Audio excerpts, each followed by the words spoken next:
Mistakes Christian women make in dating.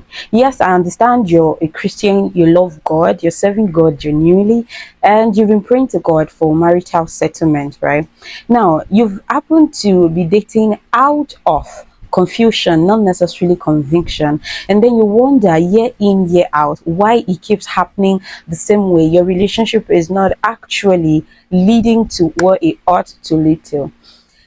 Listen, as a Christian relationship coach, I have, on different occasions come across great women in the Christendom that actually make these mistakes. And today we're going to be addressing 5 mistakes Christian women make in dating that we necessarily do not talk about. These are quiet mistakes that we don't get to talk about often, right? So we're going to be addressing them not from a place of judgment, but rather from a place of love, because freedom comes from knowledge. So you're jumping into it and we're going to be addressing it right away. 5 mistakes Christian women make in dating. Number 1, confusing God's peace with personal comfort.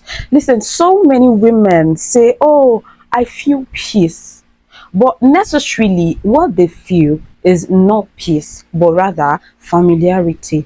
Look, some calm feeling is not actually confirmation in some union. It could actually be your own emotions craving stability, even if it's with the wrong person. You need to understand that the peace of God comes with wisdom, it comes with discernment, it comes with fruits, not just vibes. So if all you have within you are just feelings of calmness and there is no wisdom or discernment to back up what you feel, this could just be your emotions seeking and craving stability, seeking attention, not necessarily God asking or telling you to go ahead with that union. Number 2, over spiritualizing red flags. Look, because he quotes the scriptures and leads prayers in church does not mean he's led by God. Yes, a man can use a Bible as either a tool or a max, and too many Christian women happen to excuse inconsistency and emotional immaturity because God is still working on him. Listen, I understand and I accept with you that God is still working on him, but it is not your job to be the construction site. A man whom God is still working on, you do not have to carry the burden of the Holy Spirit thinking you're going to change that man. Stop making excuses based on spiritual coverings. No, it is absolutely wrong. It would keep you in that situation longer than you ever expected. So instead of having to be there creating excuses for someone whom is necessarily or whom is actually not ready to do what you want or what you need in that season of your life, I think it is better you concentrate on people who can actually do the will of God in your life at that point in time than having yourself bent on focusing on someone who God is still working on. Stop excusing inconsistency, emotional immaturity, and other visible red flags because you feel God is still working on them. This is a mistake you must avoid as a Christian dating woman. Number 3 mistake, forgetting that love is actually a decision, not just a prophecy. Look, some persons come with the ideology that, oh, God said he's my husband. That is perfect. I'm happy for you. But you're forgetting the part where even Isaac and Rebecca still needed to work to build their love. Listen, prophecy is not a shortcut to character. Never. Neither are dreams a replacement to discernment. They are not. Love takes intentional work. It takes communication. It takes compatibility. It takes dedication to each other. It takes choices, like deciding to choose each other daily for it to work out. So even if God confirms it, you both still need maturity and compatibility to make it work. Number 4, you're settling just because he's in church. Fine, I agree with you. He is a believer. He serves in church. He commands respect in church. A lot of people love and celebrate him. But how does he treat you?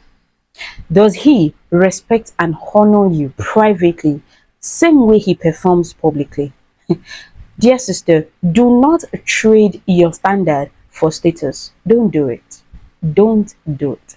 And because that man is in church does not make him your Boaz. Some of them are in church and they are just busy. Look, it takes a man who genuinely has the fear of God to respect and honor you privately, because it is just you and God that is in there. Nobody is there to watch and give him accolades. So it takes one who genuinely loves God to do that in private. So this person that you are settling for, do they truly respect and honor you in private, or you're just embracing what they have to offer due to the public performances? Remember, not everyone in church is your Boaz. Some are just busy. Mistake number 5. Wow, we've come a long way. Mistake number 5. Being passive and calling it waiting on God. Honeybee, waiting on God does not mean you should be rejecting connections. It doesn't mean you should be ignoring communities. It does not mean you should be hiding away. You should be, living life in delay, and then you're stating that you're waiting on God. No. You can be found, but you must be visible. You must be ready. You must be whole. All right.